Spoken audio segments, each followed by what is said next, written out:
পাবনার ঈশ্বরদীতে নির্বাচনী পরবর্তী আইন শৃঙ্খলা অবস্থা ও ভোট কারচুপির অভিযোগ উঠেছে। কিছুক্ষণ আগে সেখানকার অবস্থা জানিয়েছেন সহকর্মী মোহাম্মদ রাজীব আলী।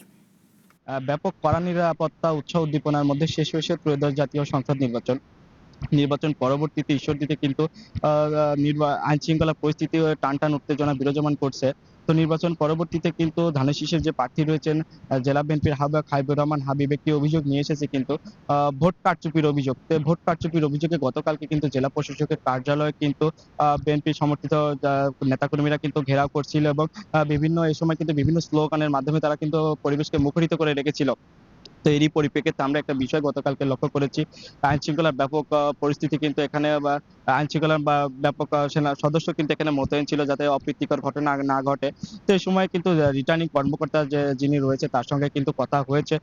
ভোট কারচুপির যে অভিযোগ যে আবেদন কিন্তু ভোট পুনঃগণনার দাবিতে যে আবেদন কিন্তু হাবিবুর রহমান হাবিব কিন্তু এখানে আবেদনটি করেছেন এবং তারই পরিপ্রেক্ষিতে কিন্তু আবেদনটি রিটার্নিং কর্মকর্তা গ্রহণ করেছেন এবং ইসি বরাবর কিন্তু প্রেরণ করেছেন।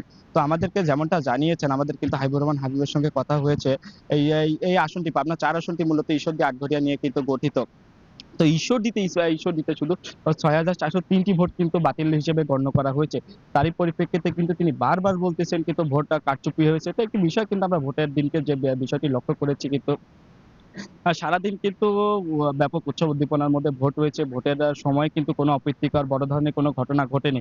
না ঘটলেও কিন্তু তিনি ভোট কারচুপির অভিযোগ কিন্তু নিয়ে এসেছেন। এই অতিরিক্ত ভোট কিন্তু বাতিল হিসেবে গণ্য করার কারণে। তারা কিন্তু গতকালকে জেলা প্রশাসকের কার্যালয় কিন্তু ঘেরাও করেছিল এবং তারই পরিপ্রেক্ষিতে কিন্তু তাদের পুনর্গণনার আবেদনটি কিন্তু ইসি গ্রহণ করেছে আমাদেরকে যেমনটা জানিয়েছেন।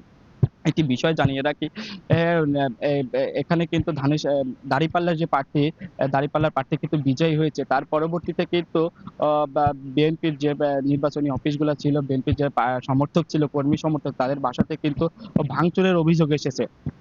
তো এই বিষয়ে কিন্তু আমরা পা পা প্রশাসনিক কর্মকর্তাদের সঙ্গে কথা বলেছি। তারা আমাদেরকে যেমনটা জানিয়েছেন কিন্তু কিছু সত্যতা তারা পেয়েছেন এবং এরই পরিপ্রেক্ষিতে কিন্তু তারা আইন শৃঙ্খলা পরিস্থিতির কিন্তু ব্যাপক নজরদারিতে রেখেছেন এবং কিছু জায়গাতে কিন্তু আমরা দেখতে পেরেছি যৌথ বাহিনীর অভিযানও কিন্তু চালিয়েছেন। তো এক কথায় বলা যায় ঈশ্বরদীতে কিন্তু আইন শৃঙ্খলা পরিস্থিতি কিছুটা অবনতি হলেও হয়েছে। তো এই ছিল ঈশ্বরদী থেকে আমার কাছে সর্বশেষ।